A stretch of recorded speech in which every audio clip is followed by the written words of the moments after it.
అందరికీ నమస్కారం. మాట మన వ్యక్తిత్వానికి ప్రమాణం. రాజకీయాల్లో విమర్శలు ప్రతి విమర్శలు చాలా సర్వసాధారణం. ఆ విమర్శలు ప్రతి విమర్శలు ప్రజా సమస్యల మీద జరగాలి, కానీ వ్యక్తిగత దూషణలు లేదా వ్యక్తిగత విమర్శలు ఉండకూడదు. నిన్న అసెంబ్లీలో జరిగినటువంటి ఒక సంఘటన నా మనసును కలిచివేసింది.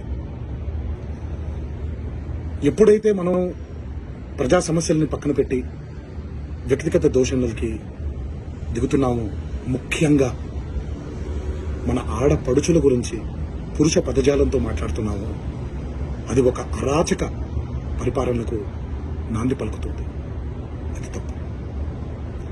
స్త్రీ జాతిని గౌరవించడం అనేది, ఆడవాళ్ళని ఆడపడుచుని గౌరవించడం అనేది మన సంస్కృతి. మన నవనాడుల్లో, మన జవజీవాల్లో, మన రక్తంలో ఇమిడిపోయినటువంటి ఒక సంప్రదాయం.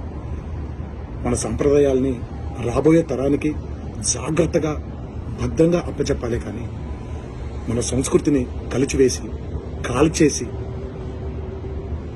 రాబోయే తరానికి ఒక బంగారు బాట వేస్తున్నాం అనుకుంటుంటే అది మన తప్పు. అది మనం చేసే చాలా పెద్ద తప్పు. ఈ మాటలు నేను ఇలాంటి ఒక వ్యక్తిగత దోషణకి గురైనటువంటి ఒక కుటుంబానికి చెందిన సభ్యుడిగా మాట్లాడట్లేదు. ఈ మాటలు నేను ఒక కొడుకుగా, ఒక భర్తగా, ఒక తండ్రిగా, ఈ దేశానికి ఒక పౌరుడిగా, సాటి తెలుగువాడిగా మాట్లాడుతున్నాను. రాజకీయ నాయకులందరికీ ఒకటే విన్నపం: దయచేసి ఈ అరాచక సంస్కృతిని ఇక్కడితో ఆపేయండి. ప్రజా సమస్యల మీద పోరాడండి. రాబోయే తరానికి బంగారు బాట వేసేలాగా మన నడవడిక ఉండేలాగా జాగ్రత్త పడండి. ఇది నా విన్నపం మాత్రమే. ఇది ఇక్కడితో ఆగిపోతుందని మనసారా.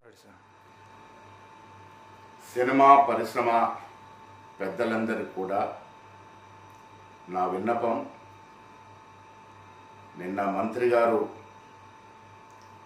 మాట్లాడినప్పుడు కొంత సినీ ప్రముఖుల విషయం ప్రస్థానం తీసుకురావడం, దాంట్లో సినీ ప్రముఖుల యొక్క మనసు నొచ్చుకోవడం, ఆ వెంటనే మంత్రి గారు కూడా ఆ వ్యాఖ్యల్ని బేషరతుగా వెనక్కి తీసుకుంటున్నట్టు ట్వీట్ చేశారు. పత్రిముఖం కూడా మాట్లాడడం జరిగింది. నేను పెద్దలందరూ కూడా విన్నవిస్తా ఉన్నాను సినీ ప్రముఖులకి, ఈ అంశాన్ని ఇక్కడితో ముగింపు పలకాలని. ఇక్కడ ఇరువైపులా మహిళలే ఉన్నారు. ఇరువైపులా మహిళలు ఉన్న విషయాన్ని గ్రహించి ఈ విషయాన్ని ఇక్కడతో ముగింపు పలికితే సమంజసంగా ఉంటుందనే మాట కూడా నేను విన్నవిస్తూ ఉన్నాను. మంత్రి గారు కూడా రాత్రి ట్వీట్ చేస్తూ ఆవిడ చెప్పిన మాటలు, నా వ్యాఖ్యలు యొక్క ఉద్దేశం మహిళల పట్ల అహంకార ధోరణి ప్రశ్నించడమే కానీ మీ యొక్క మనోభావాల్ని దెబ్బతీయడం కాదు. స్వయం శక్తితో మీరు ఎదిగిన తీరు నాకు కేవలం అభిమానం మాత్రమే కాకుండా ఆదర్శం కూడా. నా వ్యాఖ్యల పట్ల మీరు కానీ మీ అభిమానులు కానీ మనస్తానికి గురైతే బేషరతుగా నా వ్యాఖ్యలు ఉపసంచుకుంటున్నా అనే మాట చెప్పడం జరిగింది. నేను పెద్దలకు విన్నవిస్తూ ఉన్నాను. ఈ అంశంలో మంత్రి గారి పట్ల కేటీఆర్ అనుయూయులు, కేటీఆర్ పార్టీకి సంబంధించిన వ్యక్తులు పెట్టిన ఆడియో వీడియోలు, ఒక సోదరుడిగా ఒక సోదరిమణికి నూలుపోగు దండ వేస్తే వాళ్ళు ట్రోల్ చేసిన విధానం కూడా సినీ ప్రముఖులంతా కూడా చూసే ఉండవచ్చు. ఆ మహిళ ఏ రకంగా బాధపడిందో కూడా మీరు ఒకసారి అర్థం చేసుకోవాల్సిందని విజ్ఞప్తి చేస్తూ ఉన్నాను.